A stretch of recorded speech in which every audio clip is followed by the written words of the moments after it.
Next problem. So with this next problem, I will read the statement of the problem. Problem is a circular plate. ना आता बदलली plate, आता circular plate आली वर्तुळाकृती. Diameter देतात त्याचा 50 mm. ही ओळखली जाते त्याच्या डायमीटरने 50 mm diameter is resting on HP. Is resting on HP. Plate कुठे रेस्ट होते? HP वर रेस्ट होते. On a point on the circumference. HP वर प्लेट रेस्ट होते, पण कशावरती रेस्ट होते? तिची जी कडा आहे सर्कम्फरन्स आहे त्या कडेवरचा एक बिंदू on a point on its circumference on HP with its surface inclined at 45 degree to HP. मग त्या प्लेटचा सरफेस नो डाऊट त्याची कडा एक HP वर आहे, पण त्याच वेळेस त्या प्लेटचा जो सरफेस आहे तो सरफेस किती डिग्री अँगल करतो? तर 25 डिग्री टू HP ला अँगल करतो. And perpendicular to VP. म्हणजे थोडक्यात plate is inclined to HP and perpendicular to VP. ही त्या लाईनची प्लेनची बेसिक कंडिशन आहे. Plate is inclined to HP and perpendicular to VP ही त्याची बेसिक कंडिशन आहे. Draw the projections of the lamina. Draw the projections of the lamina. मित्रांनो circular plate आहे, मी तुम्हाला दाखवतो. इथं सर्क्युलर प्लेट आहे. ही सर्क्युलर प्लेट आहे. तिचा जो डायमीटर आहे हा डायमीटर 50 mm डायमीटर दिला आणि आता ही रेस्ट कशी होते? Resting on HP. HP म्हणजे horizontal plane. Resting on HP on a point on its circumference. आता तसं म्हणाल तर हा सगळा सर्कम्फरन्स आहे ज्याच्यावर माझं आता बोट फिरू लागलंय. ही कडा आहे त्याची. तर या सर्कम्फरन्स वरचा एक पॉइंट त्याचा HP पाहिजे. मित्रो मी तुम्हाला एक लॉजिक सांगितलंय. बाजू HP त असू देत, कोपरा HP त असू देत किंवा सर्कम्फरन्स वरचा पॉइंट HP असू दे, याचा अर्थ असा आहे की अखंड प्लेट तुमची HP पाहिजे. जोपर्यंत अखंड प्लेट HP जात नाही तोपर्यंत त्याचा सर्कम्फरन्स वरचा पॉइंट HP वरती राहणार नाही. म्हणून इथं जरी मेन्शन केलं असेल की it is resting on HP on a point on its circumference on HP, तर अर्थ असा आहे की मित्र हो, ही सगळी प्लेट जोपर्यंत मी HP ठेवत नाही तोपर्यंत त्याची कडा जी आहे सर्कम्फरन्स जी आहे त्याच्यावरचा पॉइंट HP राहत नाही. कसं बघा, पुढे काय म्हटलंय बघा, with its surface inclined 45 degree to HP. म्हणजे ह्या प्लेटला मी इनिशियली अशी अज्युम करायला पाहिजे. अशी अज्युम केली तरच ती अशी टिल्ट होणार आहे बघा, आणि टिल्ट झाली तर ती इन्क्लाइंड टू HP आहे. आता तुम्ही जर बघित असाल तर इन्क्लाइंड टू HP झाली. माझा हात म्हणजे हॉरिझॉन्टल प्लेन आहे आणि अंगठ्यावरती तिचा जो पोर्शन टेकलेला आहे तो म्हणजे तिचा पॉइंट ऑफ सर्कम्फरन्स आहे. या अंगठ्यावरती जो पोर्शन टेकलेला आहे हा अंगठावरती पोर्शन, तो पोर्शन म्हणजे पॉइंट ऑन इट्स सर्कम्फरन्स आहे. म्हणजे प्लेटला या अवस्थेत जायचं आहे, पण या अवस्थेत जाण्यासाठी तिनं पहिल्यांदा ह्या अवस्थेत राहायला पाहिजे. तर ही तिची इनिशियल पोझिशन आहे आणि मग ही तिची टिल्टेड पोझिशन आहे. मित्र लक्षात घ्या. त्यामुळे ह्या प्लेटला तुम्ही इनिशियली असं अज्युम करून त्याचा फ्रंट व्ह्यू आणि टॉप व्ह्यू काढायचा. आता ह्याला बघितलं फ्रंट व्ह्यू, तर फ्रंट व्ह्यू मध्ये स्ट्रेट लाईन दिसणार. स्ट्रेट लाईन, कारण हा जरी कर्व्ड सरफेस असला तरी पुन्हा बघणाऱ्या माणसाला तो स्ट्रेट लाईन सारखा दिसणार. आणि टॉप व्ह्यू मध्ये याचा ट्रू शेप दिसणार. वर्तुळ त्याचं जे आहे 50 मिलीमीटरचं ते कुठं दिसणार आपल्याला? टॉप व्ह्यू मध्ये दिसणार. त्यामुळं इनिशियल पोझिशन मध्ये पहिला टॉप व्ह्यू काढायचा वर्तुळ, मग फ्रंट व्ह्यू XY वर काढायचा स्ट्रेट लाईन आणि मग त्याला उचलायची अशी 45 डिग्रीनं आणि मग त्याचा टिल्टेड पोझिशन मधला फ्रंट व्ह्यू आणि टॉप व्ह्यू अशा दोन्ही गोष्टी आपल्याला काढायला पाहिजे. म्हणजे या आकृतीमध्ये आपल्याला लक्षात आलं की पहिल्यांदा हा काढायला पाहिजे. म्हणजे XY काढायची आणि मग वर्तुळ काढायचं 50 मिलीमीटर लांबीचं. आपण इथं काढायचा प्रयत्न करूया मित्र.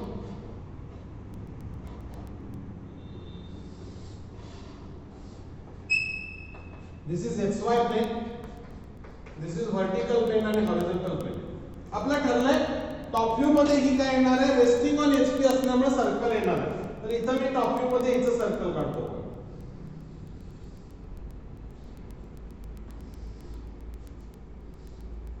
ओके, आता टॉप व्ह्यू आपण ब्लू लाईन ने काढतो त्यामुळे ह्याला डार्क करतो.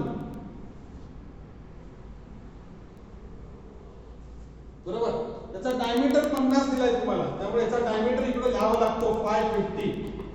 पॅरलल लाईन काढून मी डायमेन्शन्स कसं देते ते लक्ष द्या इकडे, कारण या पद्धतीनेच तुम्हाला डायमेन्शनिंग द्यायचं आहे. हा डायमीटर आहे, याच्यावरती 550 असं लिहिलं बघा, 550. बरोबर. आता याचा फ्रंट व्ह्यू जर काढला मी तर फ्रंट व्ह्यू XY लाईन वर येणार आहे. त्यामुळे या दोन लाईनला घासून स्पर्शिका काढायच्या दोन वरती. इथं पॉइंट आला आणि इथं पॉइंट आला. ओके मित्र, फ्रंट व्ह्यूची लेंथ एवढी आली XY लाईन वर, म्हणजे या पॉइंट पासून इकडे गेलं, या पॉइंट पासून इकडे गेलो. बरोबर. आता आपल्या सोयीसाठी ह्या वर्तुळाचे समान भाग करायचे. समान आपण 8 करू शकतो, 12 करू शकतो. मी त्याचे 8 भाग करतो. 8 भाग करण्यासाठी मित्र बघा 45 अंशाचा 1 असे त्याचे 8 भाग होणार. मी न मोजता काढतोय. तुम्ही कोण मापकाने या वर्तुळाचे काय करायचे, समान भाग करायचे. आणि मग हे भाग झाले की या भागांना आपण नावं देतो. ए बी सी डी किंवा 1 2 3 4 त्याला आपण नावं देऊया. A B C D E F G आणि एच. आता वर प्रोजेक्ट केला तर अशा पद्धतीने हे सगळे पॉइंट्स इथं प्रोजेक्ट होतात. बरोबर. इथं पॉइंट देतो आपण ए डॅश आणि इथं पॉइंट आपला ई डॅश आहे. बी आणि एच एकावरतीच येतात, बी डॅश एच डॅश. सी आणि जी एकावरती येतात, सी डॅश जी डॅश. आणि डी डॅश एफ डॅश. असं झालं तर फ्रंट व्ह्यू मध्ये सर्क्युलर प्लेटची लेंथ तुमच्या फायनल झाली ही लेंथ. फक्त एवढीच फायनल करायची, याच्यावरचे पॉइंट तयार करायचे नाही.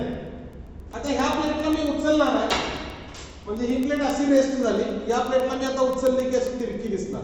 आणि अँगल दिलाय त्याचा 45 डिग्री टू एचपी. म्हणून तो जो कॉर्नर आहे, सर्कम्फरन्स वरचा पॉइंट आहे जो एचपी वरती आहे, तो पॉइंट माझा ए डॅश आहे. तो मी इथं ए डॅश घेणार आणि ए डॅश वरनं कोण मापक घेऊन इथं 45 डिग्रीची एक रेषा काढणार मी अशी. So this angle is theta and that is equal to 45 degree. आणि जेव्हा ती इन्क्लाइन टू एचपी होते तेव्हा फ्रंट व्ह्यू मध्ये ट्रू लेंथ आणि ट्रू अँगल दिसतो. त्यामुळे ही जी लेंथ आहे ए टू ई डॅश ती मी इथं टाकणार. This is my point E dash. This is my point E dash. आणि मग या ई डॅश वरती ही लेंथ माझी काय झालेली आहे, फायनल झालेली आहे. तर अशा पद्धतीनं बघा ए पासून ई डॅश पर्यंत ही लेंथ माझी फायनल झाली. ए पासून ई डॅश पर्यंत. आता या लेंथ वरती ए डॅश पासून B dash H dash, A dash पासून B dash H dash, B dash पासून C dash G dash, C dash पासून डी डॅश एफ डॅश आणि ई डॅश किती अंतरावरती आहे ते पॉइंट्स इथं मी प्लॉट केला तर इथं बी डॅश एच डॅश मिळाला. इथून इथं मला सी डॅश जी डॅश मिळाला. इथून इथं मला डी डॅश एफ डॅश मिळाला. आणि शेवटचा पॉइंट कोणता मिळाला तर मला तिथं ई डॅश मिळाला. तर हीच लेंथ उचलायची आणि हीच लेंथ तिथं टाकून हा त्याचा काय करायचा, फ्रंट व्ह्यू आपल्याला त्याच्यामध्ये प्लॉट करायचा. आणि मग हे जे पॉइंट्स इथे मिळालेले आहेत आपल्याला, हीच लेंथ इथं टाकलेली आहे, हेच पॉइंट्स इथं टाकलेले आहेत, हे खाली इथं आपल्याला प्रोजेक्ट करावे लागतील. आणि मग हे जी एफ एच म्हणजे हे इथं प्लॉट झालं, हे सगळे खाली प्लॉट करायचे. आणि इकडनं जाणारा जी आणि वरनं येणारा जी दोघांचा रेफरन्स मिळाला की इथं पॉइंट मिळणार. इकडनं जाणारा एच इकडनं गेलेला पॉइंट मिळाला की त्याचा आपल्याला त्याच्यामध्ये काय मिळणार आहे, रेफरन्स मिळणार. ओके, ठीक आहे. तर अशा पद्धतीनं आपल्याला त्याचा काय करायचा आहे, फ्रंट व्ह्यू प्लॉट करायचा आहे. आता हा जो फ्रंट व्ह्यू कंप्लीट झालेला आहे, हा फ्रंट व्ह्यू वरनं आपल्याला टॉप व्ह्यू काय करायचा आहे, पूर्ण करायचा. त्यामुळे मित्र लक्षात घ्या, पहिला आपण टॉप व्ह्यू काढला, यानंतर आपण हा त्याचा फ्रंट व्ह्यू काढला, 50 mm वर्तुळ काढलं, मग हा फ्रंट व्ह्यू काढला. आणि मग तीच प्लेट टिल्ट होते, इन्क्लाइन टू एचपी होते, म्हणजे फ्रंट व्ह्यू मध्ये ट्रू लेंथ दिसणार त्याची. म्हणून पहिल्यांदा फ्रंट व्ह्यू काढला इथं टिल्टेड पोझिशन मधला. तर इथं हा फ्रंट व्ह्यू आहे, लक्षात घ्या मित्र. आणि इथं त्याचा टॉप व्ह्यू येणार. आता हा टॉप व्ह्यू काढायचा म्हणजे हे काढायचं. हे काढण्यासाठी काय करायचं आहे, तर हे कसं आलं तर सुरुवातीचा पॉइंट ए डॅश घेतला, हा पॉइंट बरोबर त्याचा सर्कम्फरन्स वरचा पॉइंट एचपी वर आहे म्हणून तो एक्स वाय वर आला. आणि मग इथून 45 डिग्रीची लाईन टाकून त्याच्यावरती ही डिस्टन्सेस डिवायडर मध्ये घेतली आणि या पद्धतीने हे सगळं प्लॉट केलेलं आहे. ही एकदा फायनल झालं फ्रंट व्ह्यू. तर बघा हा ए डॅश खाली येणार, ए डॅश खाली येणार आणि इकडनं हॉरिझॉन्टल गेलेला ए, दोघांची भेट इथं झाली. बरोबर, ह्याला 1 नाव दिलं. फार तर आपण सगळ्या पॉइंट्सना 1 दिलं.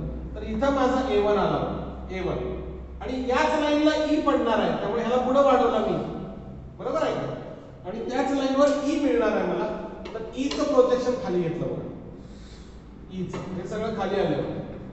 E चं प्रोजेक्शन खाली घेतलं तर इथं मला मिळाला E1. आता B आणि H खाली येणार. बघा हा A खाली आला आणि हा इकडचा आहे, इथं A1 मिळाला. हा E1 खाली घेतला, हा E1 आणि हा E इथला इकडचा, दोघांची भेट इथं झाली. आता B1 H1 खाली घेतले, B1. तर हा B1 आणि इकडचा गेलेला B1 B याची भेट इथं होणार. बघा मी B1 H1 खाली घेतलाय.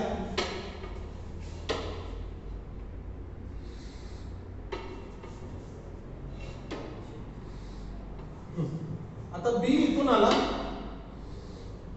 इथं पॉइंट मिळाला B1, H इथं आला, इथं पॉइंट मिळाला H1, B1 H1. आता C1 G1 खाली येणार आणि इकडचा G जाऊन G ला भेटला या G च्या, तर G1 मिळणार आणि C इकडनं गेला याला मिळाला तर C1 मिळणार. बरोबर. आता G इकडनं येणार, G ला घेतो मी, C आणि G ला. इथं G आला बघा खाली. दिस इज पॉइंट G1 आणि बॉटमचा C आहे. This is point C1. Similarly D आणि F खाली येणार इकडं आणि इकडनं F जाणार. F इथं मिळाला F1 आणि इकडनं जाणार D, इथं मिळणार D1. D आणि F1 खाली घेतो बघा. D कुठे आहे माझा पॉइंट? F तर इथं आहे या लाईन.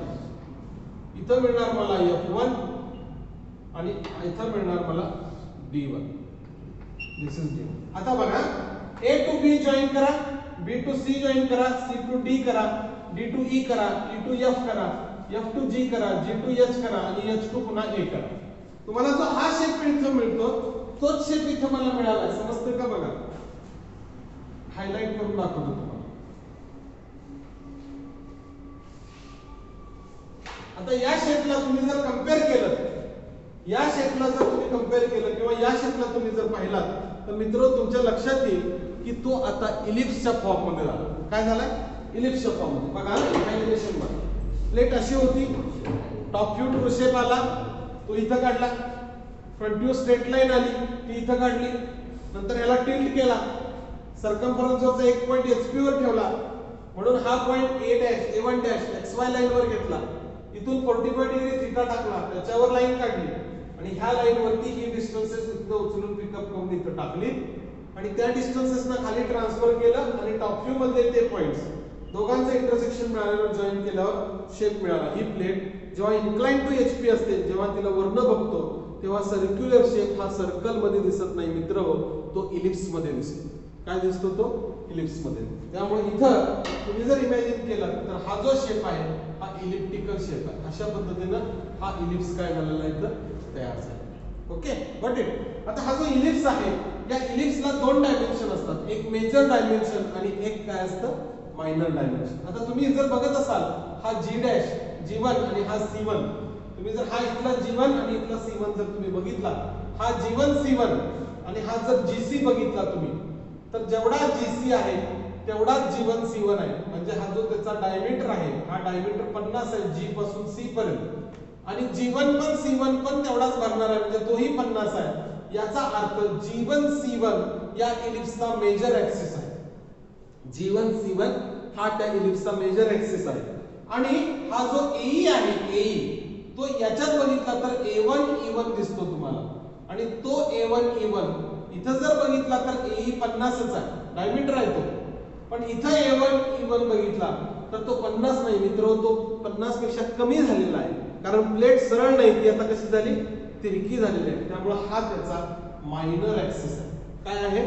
Minor axis. जसं वर्तुळ हे त्याच्या डायमीटरने ओळखलं जातं, तसं इलिप्स हा दोन डायमेन्शनने ओळखला जातो, मेजर ऍक्सिस आणि मायनर ऍक्सिस. तर तुमच्या लक्षात येतं का? बघा जेव्हा प्लेट इन्क्लाइन टू HP असते तेव्हा जो त्याचा व्हर्टिकल डायमीटर आहे हा व्हर्टिकल डायमीटर CG तोच त्याचा मेजर ऍक्सिस असतो आणि हॉरिझॉन्टल डायमीटर जो असतो AE, बरोबर आहे, तो त्याचा मायनर ऍक्सिस होतो आणि तो 50 mm पेक्षा काय असतो?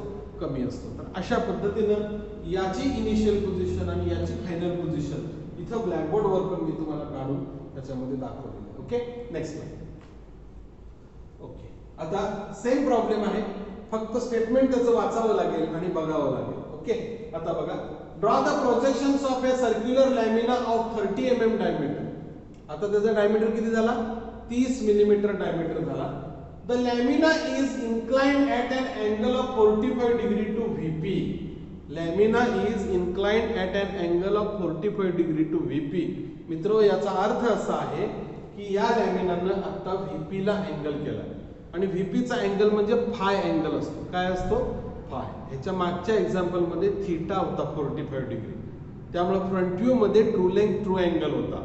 आता VP ला अँगल म्हणजे टॉप व्ह्यू मध्ये ट्रू लेंथ आणि ट्रू अँगल दिसणार आहे. Okay, and 25 mm above HP. आता त्या प्लेटचं HP पासूनचं अंतर तुम्हाला दिले, बरोबर किती? 25 mm above HP. In the centre of the circular lamina, म्हणजे त्याचा जो वर्तुळाचा जो सेंटर आहे, वर्तुळाचा जो सेंटर आहे तो बरोबर किती mm अंतरावरती आहे, 25 mm अबोव HP.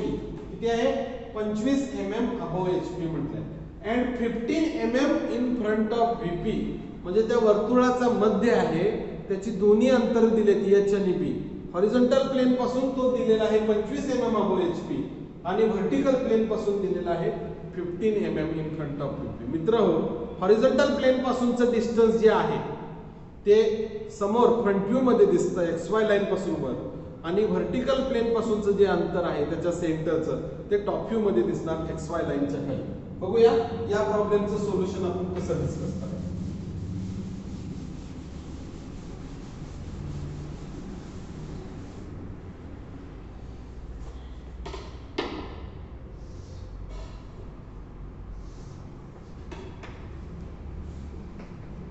ओके, आता प्लेट जी आहे ती प्लेट इन्क्लाइन टू VP आहे मित्र, लक्षात घ्या. कारण सांगितले draw the projections of circular lamina 30 mm diameter. ही जी सर्क्युलर प्लेट आहे याचा व्यास आता 30 मिलीमीटर दिलेला आहे. The lamina is inclined at 45 degree to VP. जर VP ला त्याला 45 डिग्री अँगल करायचा असेल तर तो पहिल्यांदा VP ला पॅरलल पाहिजे किंवा VP मध्ये पाहिजे, बरोबर आहे. आता VP ला पॅरलल पाहिजे म्हणजे तो असा पाहिजे, आणि VP मध्ये पाहिजे असेल तर तो असा असेल. आता पॅरलल जर पकडला तर तो टिल्ट होणार असा, बरोबर आहे. याचा कुठलाही पॉइंट सर्कमफरन्सवरचा कुठेही टच करत नाही. पण जर तो VPत आहे असं इमॅजिन केला आणि जर त्याला टिल्ट केला तर मित्र लक्षात घ्या, सर्कमफरन्सवरचा एक पॉइंट त्याचा VPत राहतो. म्हणजे अशी प्लेट जर VPत आली तर ही अशी टिल्ट होणार, आणि टिल्ट झाली तर इथं बघा टच करतोय हा कॉर्नर, हा कॉर्नर काय करतोय इथं टच करतोय. त्यामुळं सर्कमफरन्सवरचा पॉइंट VPत येतो. असं काय म्हटलंय का या प्रॉब्लेम मध्ये? नाहीये, फक्त त्याचा अँगल VP ला इन्क्लाइंड आहे. म्हणजे कंडिशन क्लिअर आहे, प्लेट VPत होत नाही, प्लेट VP पासून काही अंतरावर आहे. ते अंतर तुम्हाला दिलंय त्याच्या सेंटरचं VP पासूनचं. तर ही गोष्ट सगळ्यात पहिल्यांदा लक्षात घ्या. म्हणजे प्रॉब्लेम वाचल्यानंतर सगळ्यात पहिला कुठली प्लेन आहे ती शोधायची. कळालं काय आहे, सर्क्युलर प्लेट. डायमीटर काय आहे, 30 मिलीमीटर डायमीटर. आणि ही प्लेट अँगल कोणाला करते तर सांगितले 45 डिग्री VP ला अँगल करते. 45 डिग्रीला VP ला अँगल ही तिची टिल्टेड पोझिशन. मग इनिशियल पोझिशन मागं काय असणार आहे, जर VP ला अँगल असेल तर प्लेट अख्खी VPत पाहिजे किंवा VP ला पॅरलल पाहिजे. मग अख्खी VPत घेतली तर ती टिल्ट केली तर तिचा सर्कमफरन्सवरचा पॉइंट VPत राहतो. त्यामुळे ही कंडिशन नाही आहे, म्हणजे प्लेट VP ला पॅरलल आहे. त्यामुळे मित्र ही तिची इनिशियल पोझिशन. या इनिशियल पोझिशन मध्ये तिचा फ्रंट व्ह्यू येणार. आता हा फ्रंट व्ह्यू काढत असताना तुमच्या लक्षात यायला पाहिजे, काळजी घ्यायला पाहिजे, कारण याचा जो सेंटर आहे हा सेंटर हॉरिझॉन्टल प्लेन पासून किती अंतरावर आहे ते सांगितले, आणि ते अंतर तुम्हाला दिलेलं आहे 25 mm above HP. 25 mm above HP. तुमच्या लक्षात आलं की? मग फ्रंट व्ह्यू तुम्ही जो वर्तुळ काढणार आहे, जो ट्रू शेप आहे तो पहिला काढायचा.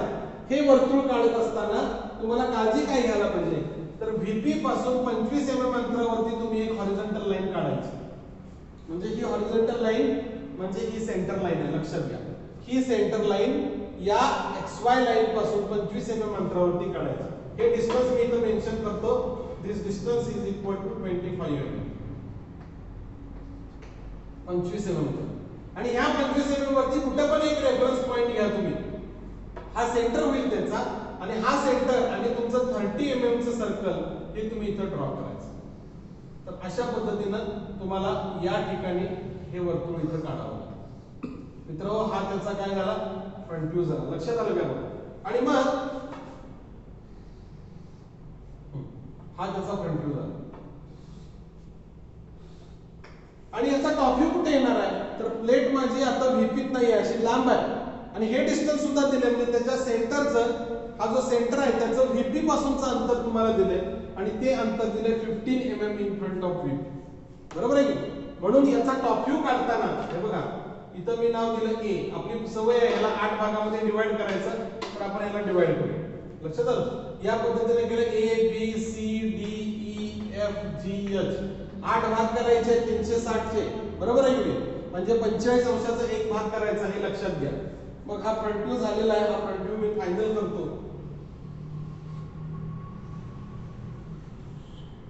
हा त्याचा फ्रंट व्ह्यू झाला, बरोबर. त्याचा डायमीटर 30 आहे ना, त्याचा डायमीटर इथं वरती लिहितो बघा मी. साइडला वरती डायमीटर कुठे घेऊ शकतो, फिगरच्या आत पण घेऊ शकतो, पण भाग पाडल्यामुळे दिसणार नाही. दिस इज 530. आता ह्याचा टॉप व्ह्यू कुठे येणार आहे, तर VP पासूनचं अंतर दिलंय 15 mm, त्यामुळे A ला खाली ओढायचा, E ला खाली ओढायचा आणि XY पासून 15 mm अंतरावरती एक रेषा मारायची. हे जे डिस्टन्स आहे, हे डिस्टन्स जे आहे, दिस डिस्टन्स इज इक्वल टू 1.5. आणि मग टॉप व्ह्यू मध्ये तुम्हाला हा टॉप व्ह्यू दाखवा, हा top view. This is the top view of the. त्याची नावं देताना A आणि शेवटचा पॉइंट E आहे, लक्षात घ्या. याला आपण नावं डॅश देतो. आता याच्यावरती B आणि H एकातून येऊन पडतात. This is B and H. C आणि G एकत्र येतात. This is C and G. आणि F आणि D एकत्र येतात. This is F and D. तर मित्रांनो, this is the front view. हा काय आहे त्याचा फ्रंट व्ह्यू आणि हा त्याचा आहे टॉप व्ह्यू. इथं बघू शकता तुम्ही, या XY पासून 25 mm वरती सेंटर लाईन काढली. सेंटर लाईन वरती एक रेफरन्स पॉइंट घेतला, त्याच्यावरती 15 mm त्रिज्या घेऊन 30 mm व्यास असणारं वर्तुळ काढलं. त्या वर्तुळाचे 8 भाग केले. हे 8 भाग झाले की हा फ्रंट व्ह्यू कंप्लीट झाला. हा फ्रंट व्ह्यू का काढला, तर ट्रू शेप त्याचा फ्रंट व्ह्यू मध्येच दिसतो म्हणून हा काढला. आणि मग टॉप व्ह्यू काढताना टॉप व्ह्यूला ह्या प्लेटला वरनं आपण बघितलं, सर्क्युलर प्लेटला, या सर्क्युलर प्लेटला आपण जेव्हा वरनं बघतो तेव्हा आपल्याला ती एका कडेच्या फॉर्म मध्ये, एजच्या फॉर्म मध्ये दिसणार. आणि म्हणून A ला खाली ओढला आणि E ला खाली ओढला. तर किती अंतर टाकलं इथं 15, कारण त्यानं काय सांगितलंय 15 mm in front of VP. मित्र 15 mm in front of VP त्याचा सेंटर आहे. तो जो सेंटर आहे तो इथं आहे सेंटर. हा सेंटर 15 mm आहे असं म्हणणं म्हणजे अर्थ असा आहे की ह्या प्लेटचा सेंटर या व्हर्टिकल प्लेन पासून 15 mm आहे. म्हणजे अख्खी प्लेट सुद्धा या व्हर्टिकल प्लेन पासून 15 mm अंतरावरती आहे. आणि म्हणून इथून 15 mm वरती A आणि इथून 15 mm वरती E, याचं तात्पर्य असं आहे की अखंड प्लेट तुमची 15 mm वरती आहे. आणि मग हा त्याचा टॉप व्ह्यू. आता याच्यानंतर आपण ह्याला काय करणार आहोत, टिल्ट करणार आहोत. टिल्ट करताना अँगल कशाला दिलाय, 45 डिग्रीला VP ला. म्हणजे टॉप व्ह्यू मध्ये ट्रू लेंथ आणि ट्रू अँगल येणार. टॉप व्ह्यू मध्ये ट्रू लेंथ आणि ट्रू अँगल येणार. आणि म्हणून आपण काय करायचं आहे मित्रांनो, हाच जो रेफरन्स आहे, हा रेफरन्स इकडे ट्रान्सफर करायचा आणि टिल्ट करताना हा पॉइंट A जो आहे पहिला, तो A पॉइंट इथं घ्यायचा आहे. आता इथं उलटा कोन मापक ठेवायचा. म्हणजे मी काय केलं, हा रेफरन्स जो आहे तो रेफरन्स इथं ट्रान्सफर केला. इथं बघा, इथं हॉरिझॉन्टल लाईन काढली, ही फेंट लाईन आहे ना, लोकस लाईन, आणि इथं उलटा कोन मापक ठेवला आणि इथून 45 डिग्रीची खाली लाईन काढली. This is the angle. या अँगलला म्हणतात फाय आणि phi is equal to 45 degree. म्हणजे हा जो इथला इन्क्लुडेड अँगल आहे that is equal to 45 degree, phi angle. आणि मग ही लाईन काढून वाढवून ठेवली बघा मी खाली. आणि या लाईन वरती आता तुमच्या लक्षात आलं का, लाईन मधला पेंडा, लाईन जेव्हा टॉप व्ह्यू मध्ये इन्क्लाइन टू VP असते, बरोबर आहे, तेव्हा त्याच्यात तिची ट्रू लेंथ आणि ट्रू अँगल दिसतो. आणि म्हणून या A पासून B1, B आणि H, म्हणजे हा A1 झाला. A पासून B आणि H चं डिस्टन्स कंपास मध्ये घेतलं, B1 H1 केला. B1 H1 पासून C1 G1 केला. C1 G1 पासून F1 D1 केला आणि F1 D1 पासून शेवटचा पॉइंट काय केला, E1 केला. आणि मित्रांनो, अशा पद्धतीने मध्ये टिल्टेड पोझिशन मधला टॉप व्ह्यू मला असा मिळाला. टिल्टेड पोझिशन मधला टॉप व्ह्यू म्हणजे आता मी हे फाइंड. आता तुम्ही म्हणाल A पासून B H चं अंतर आहे, ते म्हणजे हे अंतर. B आणि H पासून C G चं अंतर आहे. B आणि H लिटरली डिवायडर मध्ये डिस्टन्स घ्यायचं आणि ते इथं टाकत जायचं आणि हा शेप प्लॉट करायचा. ही लेंथ आणि ही लेंथ सेमच आहे मित्रांनो, लक्षात घ्या. अशा पद्धतीनं टिल्टेड व्ह्यू मधला टॉप व्ह्यू कंप्लीट झाला. आता काय करणार आहोत आपण, तर हे सगळे पॉइंट्स वर घेणार. A ला वर जाणार, A चा वर गेला आणि A चा हॉरिझॉन्टल फ्रंट व्ह्यूचा भेट जिथं होणार तिथं A1 मिळणार. B आणि H आहे, B ला वर नेणार, B इथं आला आणि इकडचा B डॅश मिळाला. H पण त्याच लाईन वर म्हणजे H डॅश मिळाला, H च्या लाईन वरती H. अशा पद्धतीनं A B H C G D F E इकडे प्लॉट करणार वरती. बघा, A मी प्लॉट करणार वर, A वरती प्लॉट झाला, इकडनं आलेला A, दोघांची भेट झाली इथं. दिस पॉइंट इज A1. B आणि H वर प्लॉट करणार, B आणि H, तर इथं पॉइंट मिळाला H1, इथं पॉइंट मिळाला मला B1. C आणि G वर प्लॉट करणार, C आणि G, तर इथं पॉइंट मिळाला मला G1, इथं पॉइंट मिळाला मला C1, this is C1. F आणि डी प्लॉट करणार. एफ आणि डी न वर जायचं, एफ एच च्या लाईन मध्ये मिळाला F1, डी बी च्या लाईन मध्ये मिळाला D1 आणि शेवटचा पॉइंट E प्लॉट करणार मी. E ला A च्या लाईन मध्ये मिळतो. This is point E1. आता बघा मित्रांनो, A पासून B जॉइन करा, B पासून C जॉइन करा, C पासून D जॉइन करा, D to E, E to F, F to G, G to H आणि H टू A जॉइन करा. या सगळ्या शेपला जर तुम्ही हायलाइट केलात तर पुन्हा तुम्हाला सांगता येईल की सर्कल हे इन्क्लाइन पोझिशन मध्ये जेव्हा VP ला अँगल करतं तेव्हा फ्रंट व्ह्यू मध्ये ते सर्कल न दिसता त्याचा काय दिसतो, इलिप्स दिसतो. आणि म्हणून मित्रांनो, इथं जी जॉमेट्री तुम्हाला ट्रेस आउट झालेली आहे टिल्टेड पोझिशनच्या फ्रंट व्ह्यूच्या माध्यमात, ती जॉमेट्री म्हणजे सर्कल न राहता ते काय झालेलं आहे, इलिप्स झालेलं आहे. मगाशी असाच इलिप्स आपल्याला टॉप व्ह्यू मध्ये मिळाला होता, कारण प्लेट HP ला अँगल करत होती मित्रांनो. आता प्लेट VP ला अँगल करते. आणि या प्रॉब्लेम मध्ये प्लेटचं सेंटर जे आहे त्याचं HP पासूनचं आणि VP पासूनचं अंतर करेक्ट सिग्निफाय केलेलं आहे. आणि ते अंतर म्हणजे HP पासूनचं 25 आहे आणि हे जे अंतर आहे ते 15 आहे. आणि हा जो सेंटर आहे, हा सेंटर सांगितलाय त्याला O नाव आपण देऊया फार झालं तर. दिस इज O1. इथं मिळणार तुम्हाला O डॅश O आणि इथं तुम्हाला मिळणार तुम्हाला O1 डॅश O1 डॅश आणि इथं O1. तर अशा पद्धतीनं फ्रंट व्ह्यू मध्ये सर्कल, टॉप व्ह्यू मध्ये स्ट्रेट लाईन आणि ही टिल्टेड पोझिशन, अशा पद्धतीचा हा प्रॉब्लेम आहे. ओके, त्यामुळे मला वाटतं या प्रॉब्लेम मध्ये पर्टिक्युलरली तुम्हाला इन्क्लाइन टू VP प्लेट असताना कसा त्याचा फ्रंट व्ह्यू आणि टॉप व्ह्यू असतो आणि त्याचबरोबर प्लेटच्या सेंटरचं डिस्टन्स HP पासूनचं म्हणजे त्याचा काय अर्थ आहे आणि VP पासूनचं अंतर काय आहे आणि कशा पद्धतीनं प्लेट इथं प्लेस करायची हे अगदी बेटर वे त्याच्यामध्ये अंडरस्टँड झालं. मित्र, इथं सोल्युशन काढलेच, पण हे सोल्युशन बघताना आपली नजर चारही व्ह्यू वरती जाते. पण लक्षात घ्या, प्रोसेस करताना स्टेप बाय स्टेप प्रोसेस करावं लागतं. असं होत नाही की चारही इमेजेस आपण एकदम काढलेले आहे. हे काढण्यासाठी मी तुम्हाला इथं ब्लॅकबोर्डवर रिप्रेझेंटेशन दिले. कंप्लीट केल्यावर असं दिसतंय, पण काढताना पहिला मी काय काढलंय तर हा काढलाय ट्रू शेप. 2 नंबरच्या स्टेपला मी काय काढलंय, हे काढलंय 2 नंबर. 3 नंबरच्या स्टेपला मी काय काढलंय, हे काढलंय आणि मग 4 नंबरच्या स्टेपला हे काढलंय. आणि हे जेव्हा काढतो तेव्हा हे त्याचं सगळं सोल्युशन.